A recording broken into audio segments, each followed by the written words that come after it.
Now we are going to discuss about the quality assurance project on the Center of Human Science in that is at USA. These four core principles which have emerged to guide quality assurance in healthcare. Means, as you work in the pharmaceutical industry, there are two type of quality. One is quality control and one is quality assurance. Quality control is that time when you produce a product.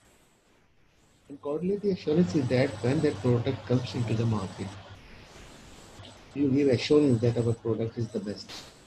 So here we are talking about the quality assurance. So means we have to give to the patient the confidence that we are going to provide you the quality assurance. Means our healthcare quality will be best. Focus on the client and patient. The main focus is on the client and patient. Focus on the system and process. In that system in which the patient is receiving the medication in the hospital or outside, what is your system and process to provide that medicine to the pharmacist? Focus on measurement. You must focus on the measurement of the improvement of day-to-day work quality.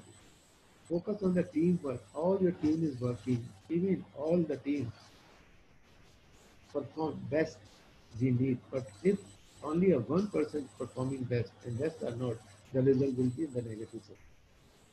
So we have to implement and practice of pharmaceutical care must be supported and improved by measuring, assessing, and improving pharmacy practice activities.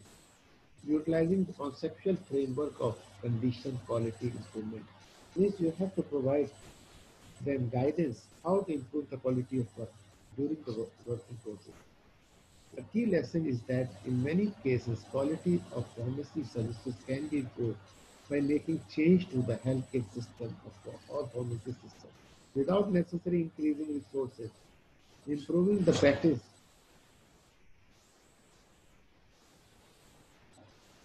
improving the process of pharmacy practice not only creates better outcomes but also reduce cost through eliminating waste, unnecessary work, and repetition of the work already done. Means the process means what to do while you're providing your services in the hospital to the patient means eliminating the waste. If you are wasting your time, if you're wasting your resources, if you are giving extra medicine, this is a waste. If you are taking more time to find out the, the diagnosis or prognosis of a patient, it's a waste of time. If you're charging too much, it's a waste of money. If you're providing too much medicines, it's a waste of medicines. But you have to take care of the patient. Eliminating the waste, unnecessary work means you're just wasting your time on protocols and actual things which is a treatment is not performing on the patient. And the repetition of work already done. If already nurse has done something, you are going to repeat it. Or the pharmacist already advised to the patient, which is useless, by the physician to again and again advise that patient.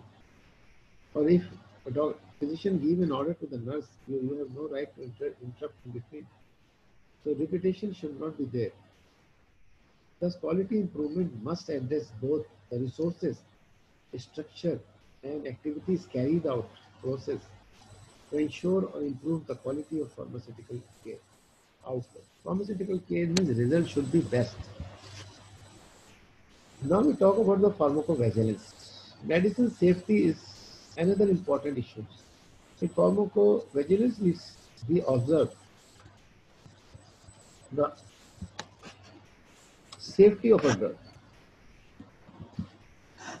Means because of intense competition among pharmaceutical manufacturers,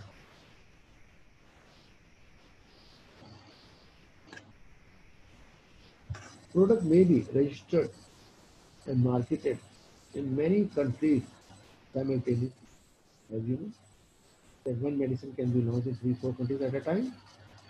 As a result, adverse effects may not always be readily identified and so are not monitored systematically.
Pharmacovigilance is a structured process for monitoring and detecting of adverse drug reaction in given context.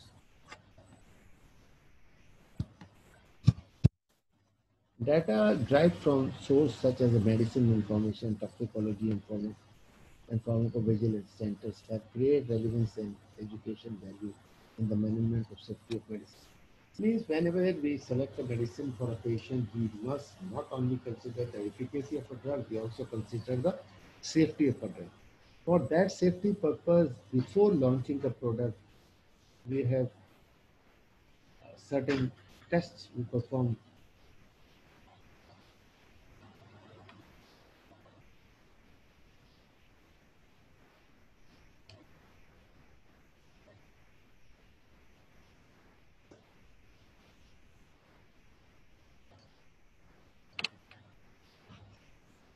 We perform certain tests to overcome the adverse effect of a drug, and that is a drug medicine information. What is the medicine? We go for the toxicological test of a drug on animals, not on human beings. Once we launch the drug in the market, we call it SAM study, SAMM SAM study, safety assessment of marketing method. And we also call it a pharmacovigilance. Means we keep check on the drug or a medicine which is used by the physician in different countries. And we form certain centers to report about any adverse effect if they will find with this drug on patient. Medicine-related problems, once detected, need to be assessed, analyzed, followed, and communicated to regulatory authorities. Means we have to inform to the TRAC in Pakistan or FDA in the United States, health professionals, and the public. Pharmacovigilance includes the dissemination of the such information. You have to distribute this information. In some cases, in some cases, medicine In some cases, medicine may need to be recalled and withdrawn from the market if creating adverse side effects. A process that entails concerted action by all those involved at any point in the medicine supply chain. Pharmacists have an important contribution to make to post-marketing surveillance and pharmacovigilance. Clinical pharmacy.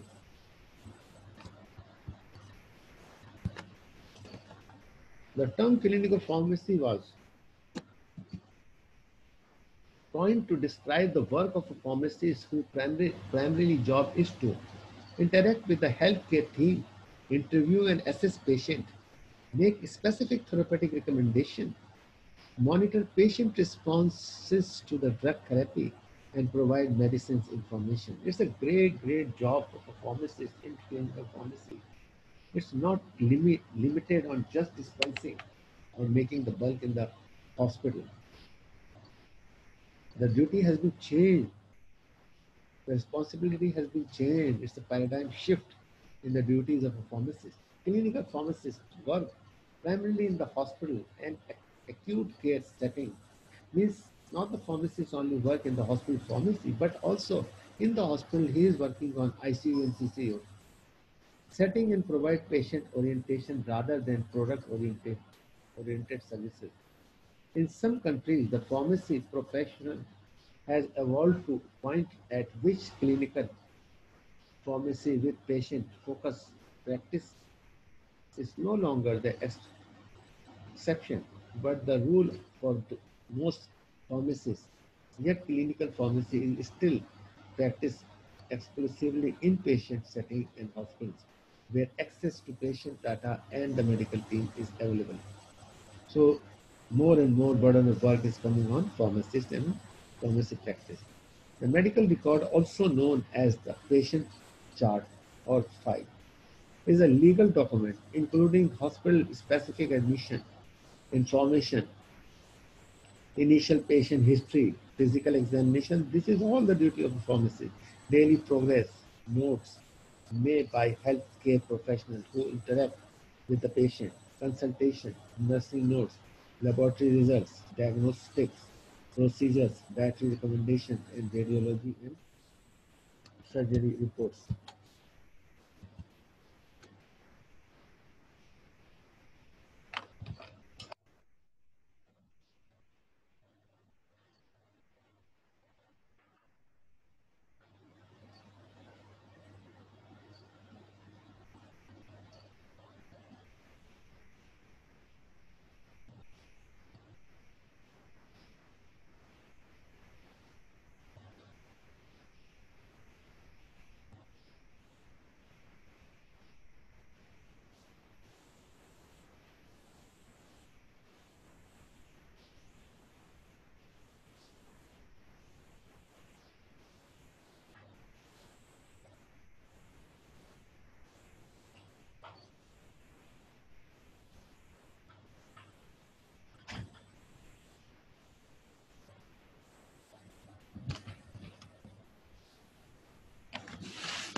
Most charts also include section for medication, order and clinical pharmacy process, notes on pharmacokinetics, dosing and other relevant therapeutic comments and recommendation all has to be known by the pharmacist. Clinical pharmacy requires an expert knowledge of the therapeutics, means you are as a pharmacist in clinical pharmacy practice, you must have a thorough knowledge of the drug and its therapy, a good understanding of the disease. You must understand the disease also.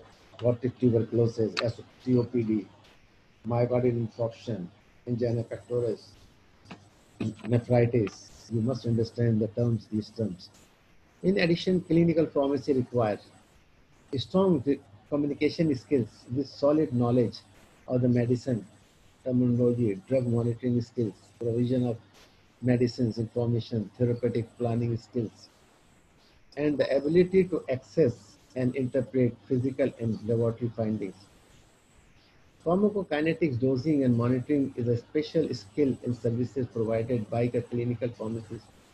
Clinical pharmacists are often active member of the medical team and accompany ward round to contribute to the bedside therapeutic discussion. The impact of clinical pharmacy services has been well documented in inpatient setting and to lesser extent in ambulatory and community settings. The value and the acceptance of the clinical pharmacy services were first documented in 1970 and 80.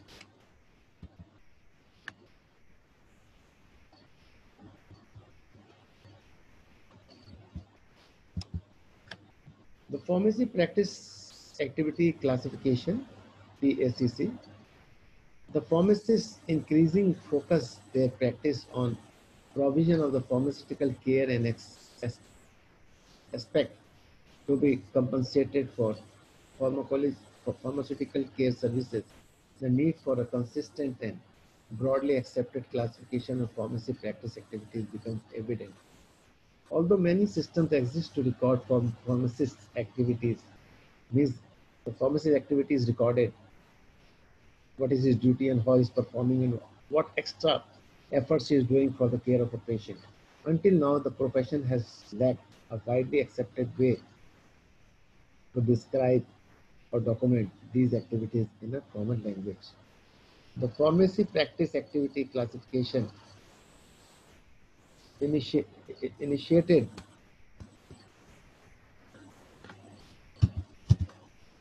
by the American Pharmacists Association, provision of a common language that, if used consistently, will yield comparable data among the studies. Means they are performing certain studies also on that how the data is collected and how this information for the pharmacist is collected. This in turn can contribute to building database for statistically sound determination about the pharmacist patient centered activities and well-being. They improve patient outcome and the use of the resources. Such systems are already used by other health professionals. Medicine, nursing, an important purpose of the PAC is to provide a solid foundation to support system for the remuneration that can be used for billing. The PSCC is focused primarily on the activities of the licensed practicing pharmacists across the continuum of health setting. The classification captures the range.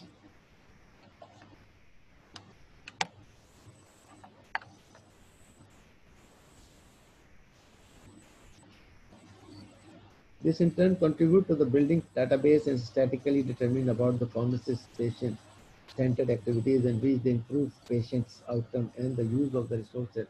Such systems are already used by other high professionals, for example, medicine, nursing. An important purpose of the PPAC is to provide a solid foundation to support system for the remuneration that can be used for billing. The PPAC is focused primarily on the activities of the licensed practicing pharmacists across the continuum of the healthcare setting. The classification captured a range of the activities from traditional dispensing to the direct patient care services. It is recommended that pharmacists occupy other roles